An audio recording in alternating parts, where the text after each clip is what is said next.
So, the purpose of this podcast is to give you an idea of what metaphors are and hopefully answer, or at least give you a sense of how to answer that question about how the world can be a stage. Now, first, it's important to look at what are the basic parts of a metaphor. And most metaphors boil down to essentially two constituent parts. And the first is the tenor of the metaphor.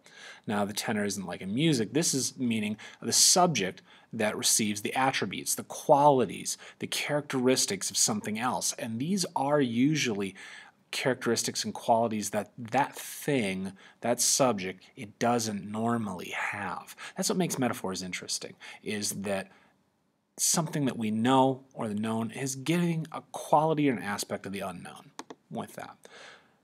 Now, the vehicle is the other part of the metaphor. This is just kind of like the name implies, this is the quality or the attribute or the characteristic that is given. It is being given or placed or put upon something else. Another way I like to think of it is the vehicle is the quality that moves to something else, just like the very name of it implies. Now, metaphors, again, tenor and vehicle, simple two-part thing. Okay, well, let's apply that then to very, very famous example here of all the world's a stage. Shakespeare, always a nice place to work with here. All the world's a stage. Well, in this case, it is a tenor's world here. The world is our subject. It is also in terms of the subject of the sentence receiving the action, but it is the world that's getting the qualities of something else.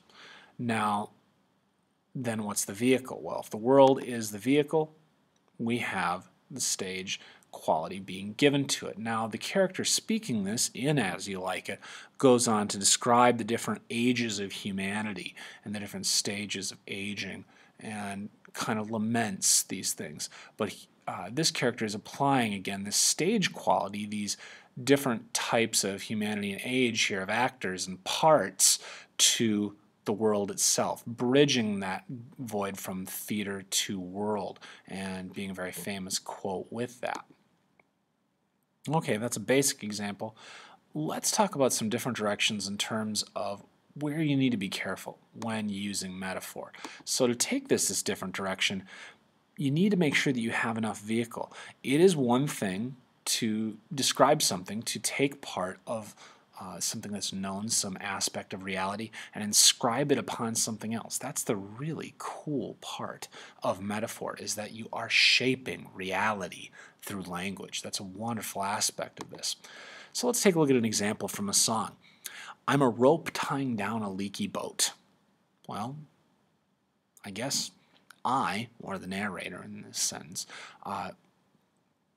is the tenor. I'm the rope tying down a leaky boat. But this kind of leaves me a bit puzzled here. If I'm the rope tying down a leaky boat, what qualities is that giving me? It's definitely ascribing reality and making this to say something is something else. But so what? To what end? To what purpose is that working? I'm not sure.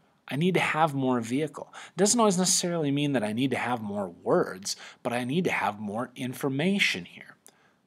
Well, so let's maybe go a different direction here. Let's maybe try instead the full lyric here of this. This is taken from a song from a Canadian band called the Weakerthans.